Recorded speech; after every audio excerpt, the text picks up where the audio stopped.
Welcome to the Realty Plus Real Talk series. And today we have with us Zayd Noaman, who is the Executive Director, Chairman, and MD's Office at Prestige Group. And more importantly, Zayd has recently taken charge as the youngest president of Kedia Bengaluru. So, first of all, Zayd, many congratulations to you. It's just few days back that you have taken charge as youngest president of Kedia Bengaluru. Thank you, Sapna. Those are very kind words. And yes, it is a huge responsibility that's been bestowed on me. And I'm glad to be serving the fraternity in this position. It's a very esteemed position. And Kedia Bangalore being a very, very important chapter in Karnataka, That's right. I feel it is a great honor.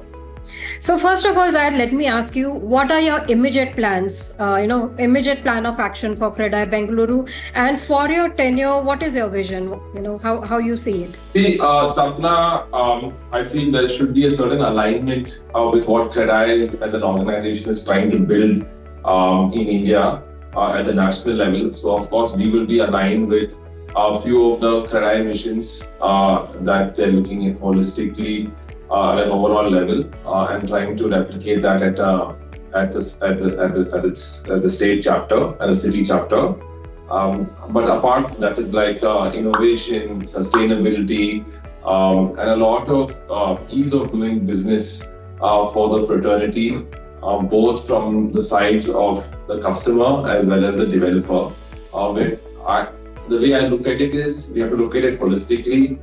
We have to look at all stakeholders within our industry and our business and try to make sure that we represent all concerns regarding the stakeholders and mitigate them on an ongoing and continuous basis as soon as possible.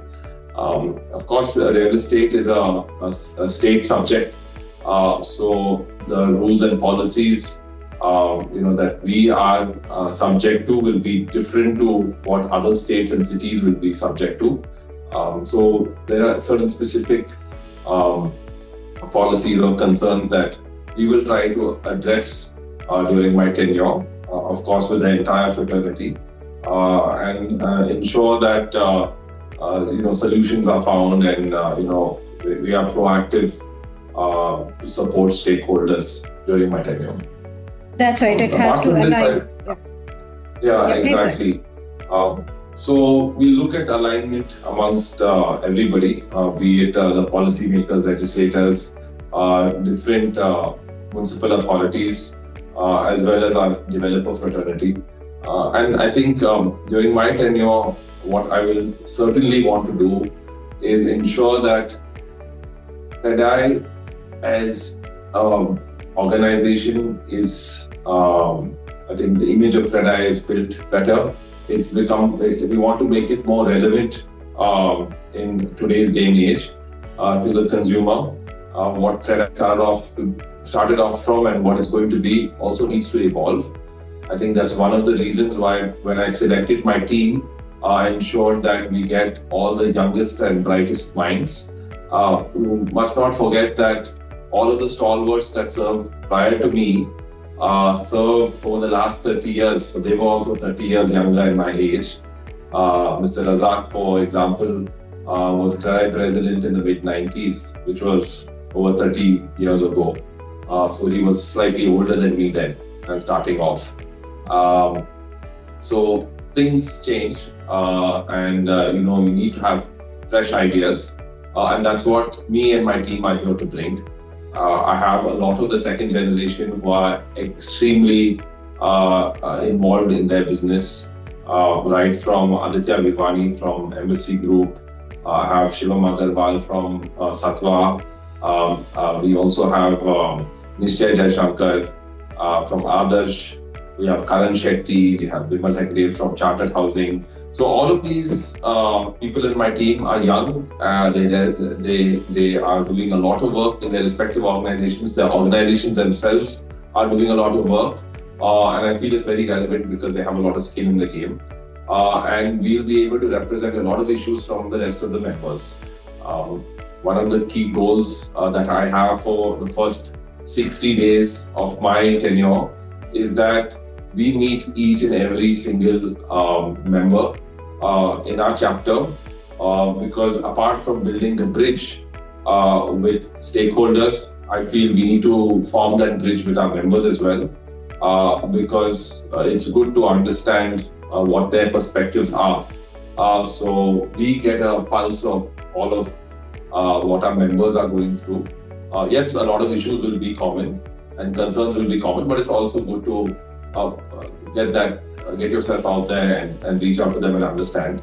So we want to build the organization from here going forward. We want the Bangalore chapter to be on the forefront of real estate trends. Before we talk about the Bengaluru market, it's good to know that, what you mentioned is ease of doing business and bridging the gap within the fraternity first, which you're taking as initiative, reaching out to all the members, all the stakeholders, understanding their concern, and then probably putting across to other stakeholders, the government and, others, and sustainability, as you mentioned, that is one of your key goals for CREDAI. Any specific initiative that you have already started, which you are working on immediately after taking, over as the president? I mean, Sapna, it's only been a matter of few days. And we are going to hold our first governing body meeting on the 7th of May, which is when we will all come together. But the team has been working on different initiatives, and post that we'll be able to spell out exactly what happens. But I gave you a gist of what we're exactly looking at. There will be certain legacy matters which the organization was handling previously through Aman Mysore. For example, they've been able to resolve the premium FSI regulations, TDR, and things like that. There will be new things that we'll be looking at in terms of resolving the Bangalore master plan. As a body, we like to put all our minds together, get the best of minds, and give a presentation to the government on what Bangalore could do for itself, and then they can take the lead from there. I want to ensure that CREDAI is a part and parcel of the Bangalore growth story and continues to be part and parcel of the Bangalore growth story. We want to form a bridge with other stakeholders and urban development organizations and NGOs who are doing a lot of work and be inclusive in nature. And there are a lot of things. For example, the Outer Road Association, ORCA, is working out a plan with multiple larger developers who have a lot of commercial real estate space over there, along with the tenants, the major occupiers, to work on a plan to decongest the Outer Ring Road and improve the infrastructure there. This will be in the form of some contribution from these members as well. So they're charting out a plan. So we'll work with these stakeholders. For example, there is also the Indian Institute of Human Settlements, who's doing a lot of work with Mr. Nandan Nilekani. So we'll get involved. The developers are already involved.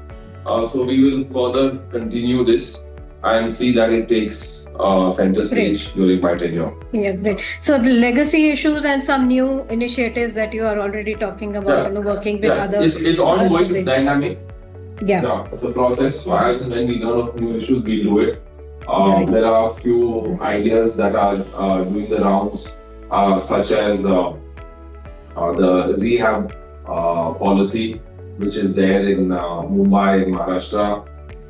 We'd like to explore if that could be implemented in Karnataka as well, in Bangalore especially, because as the city grows, the older developments can come into redevelopment. So could a draft policy be initiated? So we're trying to think of different initiatives, and then we'll try and work with legislators and policymakers and see if it's feasible. That's great. Looking forward to all these, new ideas and new initiatives coming to fruition during your tenure. Now, as you were mentioning about Bengaluru, being one of the major cities in terms of growth, there are a lot of talks about Trump tariffs, and because of that, IT might slow down, property prices are increasing, trade might get affected, and that the housing demand might get affected. Overall, specifically, if talking about Bengaluru, how do you see the scenario? How is the sentiment for the buyers and the industry as of now? I think the sentiment is at an all-time high. It's been very positive over the last 5 to 6 years. And given the nature of the Bangalore market, it's an ecosystem for the tech industry, and it's a great talent pool as well, and it's synonymous with reputed educational institutes as well of higher learning, and there's a lot of innovation happening. So that will continue. The tech industry, IT industry, will continue to be a driver for employment within the city and state. And being cosmopolitan in nature, Bangalore is here to stay. There will be a lot of geopolitical changes, over time. But I don't think that should impact Bangalore negatively, as tech will always remain relevant in our times. And technology evolves very rapidly, but at the end of the day, you need somebody to administer, monitor it. There have been huge disruptions as well in terms of AI, but I feel a lot of development on those grounds will still continue to happen in Bangalore. The world has a 7 billion population, and so many services are dependent on technology, and Bangalore remains to be a backbone of that. We're seeing a lot of demand in terms of the GCCs as well setting up. There's a lot of consolidation happening as well in the city, and commercial real estate demand has also been extremely good. So all of this supports the residential story. It's all a cascading effect. So if the office market is doing well, if jobs are being created, then people will have that security to go buy a home, that comfort to buy a home. If they're able to buy a home and that commitment is made, and job growth is still there, employment, salary growths are still there, then they'll be able to spend that disposable income in a shopping mall, and they need that, or in education.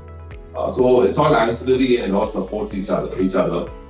And I feel as the city is growing and newer areas are coming up, social infrastructure is becoming very key, and there's a huge demand for it. So this will continue. In terms of overall numbers, in terms of volumes, that's a function, the supply is a function of the time it takes to get approvals. My job as president of Kedia would try to streamline this. We're always trying to get to that utopian idea of single window clearance, which I don't think we're too far away from. I think the legislators and policymakers are doing a good job in terms of getting technology into the property entire ownership. So I think policymakers are doing a fantastic job in terms of bringing in innovative ideas such as the e-Khata system, which is going to be revolutionary in terms of owning a property in the city. We have stalwarts such as Nandan Nilekani who are talking about using blockchain for property records, and revolutionizing the way property records are maintained. There are ideas such as tokenization of real estate as well, and property ownership, not just land but also property, which is a new idea. In fact, I met somebody very recently, a company called Terrazzo in Ahmedabad, who's actually working with the GIFT City regulators to come out with a new policy and regulation to bring in tokenization of commercial real estate. So I feel there's a huge prospects for Bangalore as a city. There are a lot of new ideas coming up, and we want to be a hotbed of innovation for real estate. Great. I think as Zayd mentioned, the sentiments are positive. There is a growth story for Bengaluru. especially given the IT is the backbone, and as I said, that will continue to be that way, which will drive the housing demand, and then the ancillary asset classes. And as you rightly mentioned, the policymakers are also doing their bit in terms of increasing digitization within the real estate sector, etc.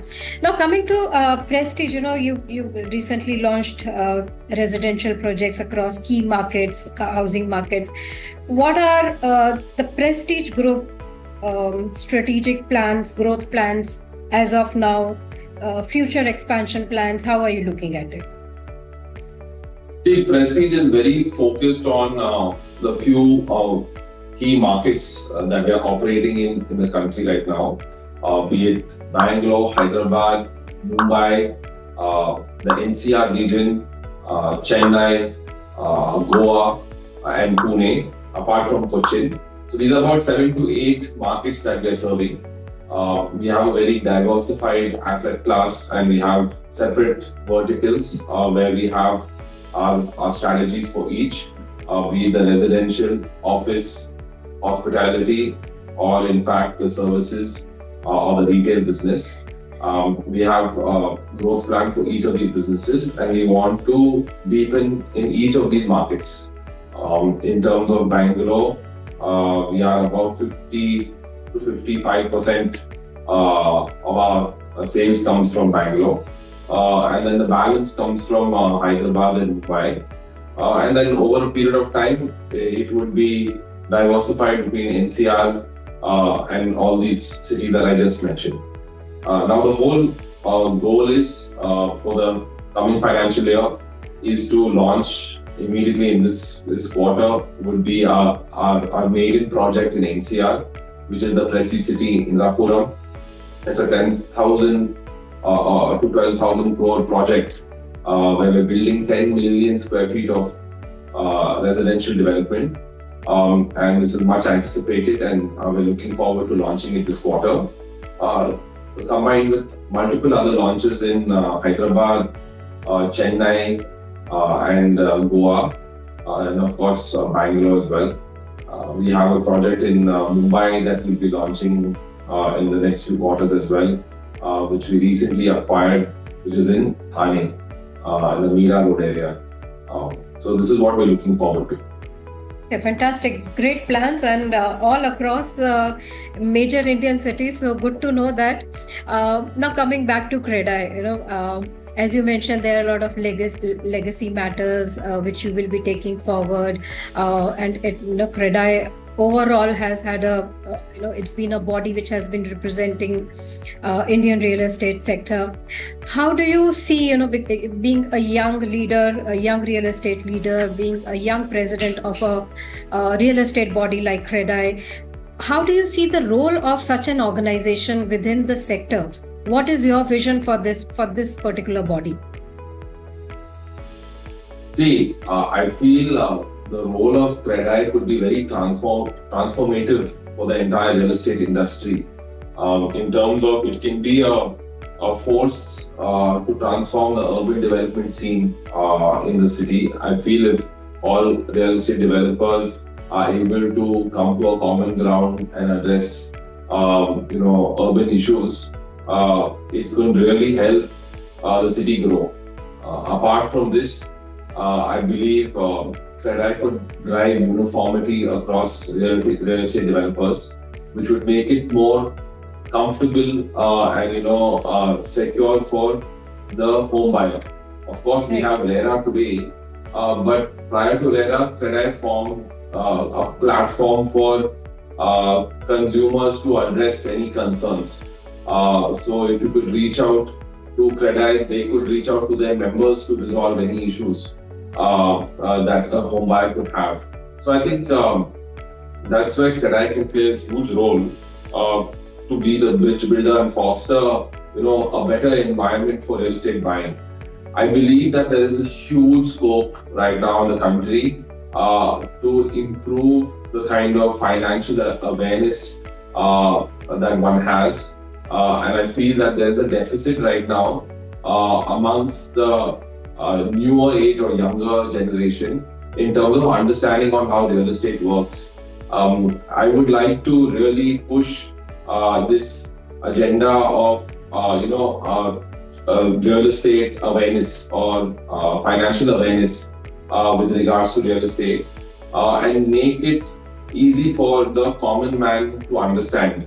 Because I feel everybody thinks they are an expert on real estate because they may own some real estate in some form, but a lot of people don't really understand how real estate fundamentally works. So we are working, my team is really working on a plan to improve real estate awareness amongst buyers.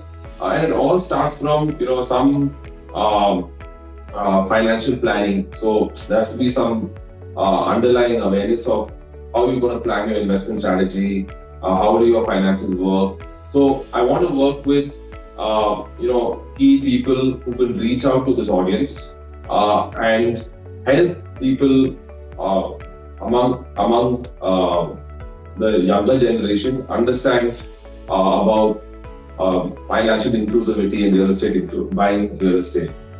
That's one important thing, and I think Kedia is the medium to do that, to bridge between the consumers, the financial industry, and developers, and make that possible.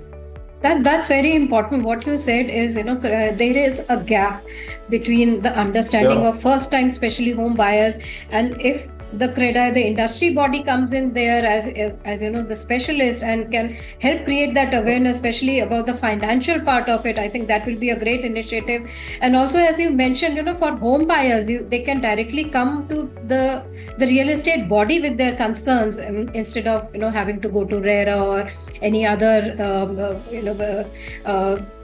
maybe a legal body. If they can come to the Kedia body, the real estate body, and they can address their concerns right there, I think that will be a great gap that the real estate Kedia body can fill as of now.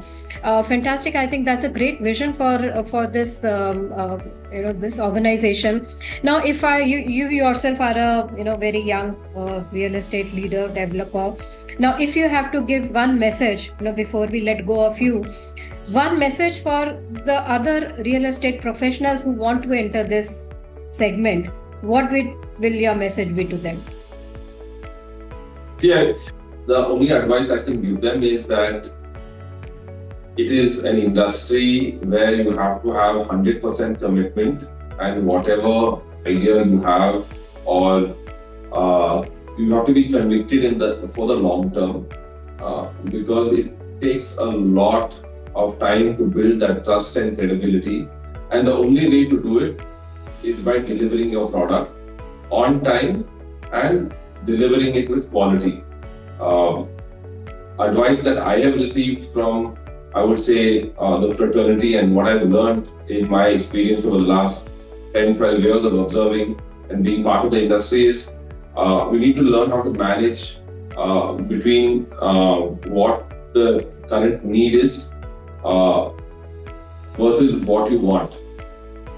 In essence, you need to learn how much you can do, and not over leverage yourself, because business should be run, your residential business should clearly be run on, it's an EBITDA business, and you should run it based on the cash flows of the project. The moment that you try to leverage on a residential project, then there is a huge impact on margins, and you may become inefficient. So I think efficiently financially managing your projects is key. You need to have a mind for numbers and keep a watch on your costs. And I think the best way to do it is to keep your equity contribution the lowest. Look at joint developments rather than completely buying out outright investments in land. Keep the pressure, watch on the cash flows, and make sure that you manage that well. So I think that would be key, and start off small, one step at a time is what I would say. Okay, fantastic. So be committed to what you are doing. Do not over leverage yourself. Be very financially sound and sensitive, and timely delivery and quality is what Zayd has in his message to the other young professionals who are looking at real estate as their the profession or as the segment that they want to enter. So fantastic. I think it was a great knowing what your vision for your own tenure is, what initiatives you are looking at, also your overall vision for what real estate body this organization can do for the sector, and not only sector but even for the consumers of this sector. That's a great initiative that this body will be taking, and also how how you yourself have conducted your business and your message for the others who are pouring in this industry. So very insightful conversation, Zayd, and thanks for being here with us, sharing your time, and most importantly, congratulations once again. We look forward to many great initiatives from you. Thank you, Sapna. Forward to serving you. Thank you very much. And creating a positive impact. Yes, of course. Thank you.